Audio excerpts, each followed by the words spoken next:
It's long past time we end the forever wars. It is time to bring our troops home from Afghanistan. We are working to finally end America's longest war. The answer from the foreign policy establishment: stay forever.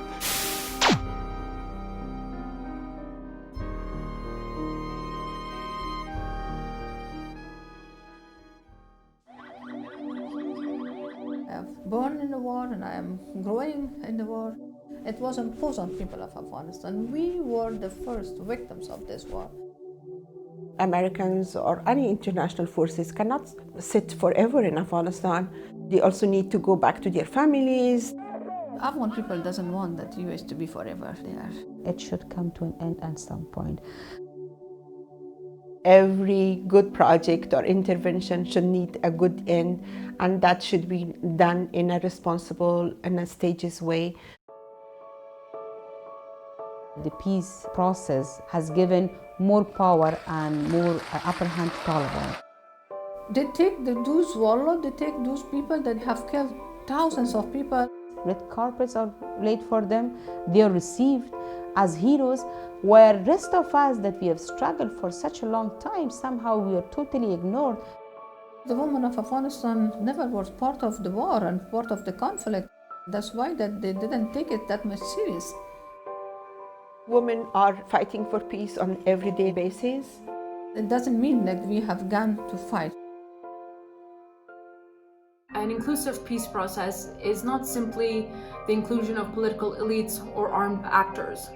Women participation is paramount importance. We need to have women with track record of standing for women's rights and human rights and national interest. Studies have found that women's groups were able to effectively influence a peace process. An agreement was almost always reached.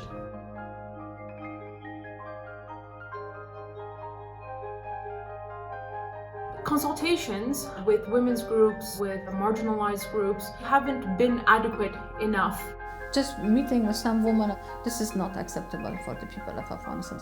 Afghan women must have a role in the negotiating table.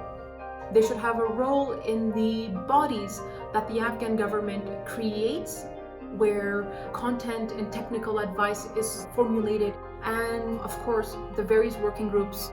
They know how they can mediate, negotiate. Afghan women have focused on constructing the country and coming with constructive initiatives rather than take any side in the conflict. We have a lot to say. Unfortunately, we are still knocking the door. Since the fall of Taliban, a lot has happened. We have seen improvement in each and every sector. We had 9 million children going back to school, 37% girls. Taliban time, there was no girls going to school. A young girl, when graduated from school, she is immediately thinking about how to have access to master's degree, how to access PhD. We have women as a doctor. Over 15% of teachers are women in Afghanistan. We have like 27% of women in politics. We have women as minister, we have women as NGO director. We have millions of women who are now head of households. They're supporting their immediate family. They're also supporting their extended family. There is no way that you can compare Afghanistan of today with Afghanistan of 2002.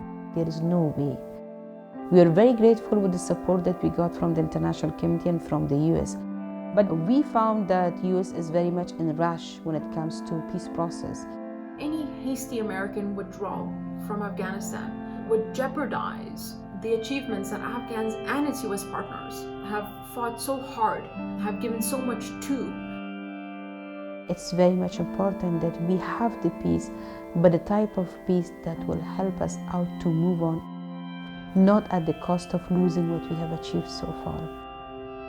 Without guarantees to safeguard the achievements of the past 18 years, these talks will only clear the way for the Taliban to shape the political order.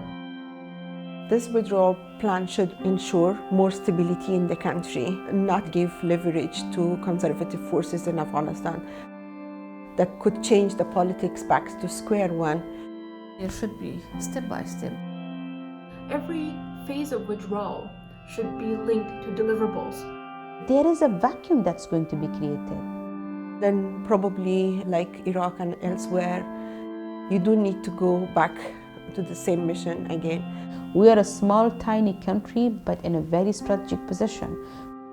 Look at it from China's perspective, look at it from Russia's perspective, look at it from Iran's perspective, and then think what you're doing. Afghan women want to move ahead. Because we understand the value of the peace. We as women have been the biggest loser during war. We are not asking for the US to fight our battle for us. We are asking for the United States to support us as we fight to protect our rights, our democracy, and our constitution. We need inclusion of women not only in peace talks, but also in any serious decisions that we are talking.